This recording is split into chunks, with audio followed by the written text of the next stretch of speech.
করছে তাকে সেই মামলায় আপনি দেন। একটা জমি দখল করছে একটা আওয়ামী লীগের নেতা, সেই লোককে উত্তরে একটা মামলার আসামি করলেন কেন? জবাব দিতে পারবেন? সেনাবাহিনীর পুলিশের বা বিজিবির সেই লোককে যেগুলি করছে তাকে দায়ী না করে 150 জন আওয়ামী লীগের সহসভাপতিকে দায়ী করছেন। এটা কি সঠিক কাজ নাকি? এটা কি আমরা অ্যাকসেপ্ট করব? করা উচিত নাকি? বিচার কি বলে আপনি প্রমাণ করতে পারবেন? আপনি প্রমাণ করতে পারবেন যে সে উত্তরায় ছিল? আমাদের পটুয়াখালী জেলার আমাদের দলের সদস্য একজনের নামে মামলা দিয়েছে, উত্তরায় নাকি সে এসে হলো কারে মারে গেছে। কিন্তু ভাই গণঅভ্যুত্থানের মধ্যে আশ্রয় দেওয়া হয়েছে, শুনেন না একটু, আমাদের আমজনতা দলের পটুয়াখালীর একটা নেতা, আমজনতা দলের পটুয়াখালীর একজন নেতাকে হলো উত্তরায় একটা মামলা দিয়েছে গণঅভ্যুত্থানের মধ্যে।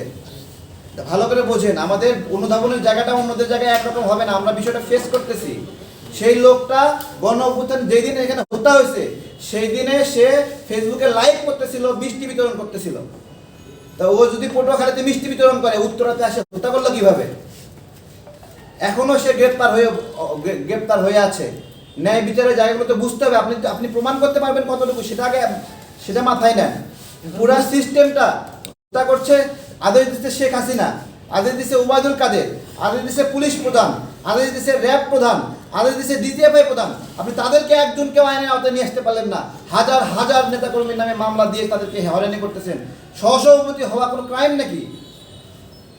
আচ্ছা তারেক ভাই, আজকে জাতীয় দৈনিক খোলা কাগজে জাতির খলনায়ক আসিফ এমন একটি লিড নিউজ কিন্তু এসেছে।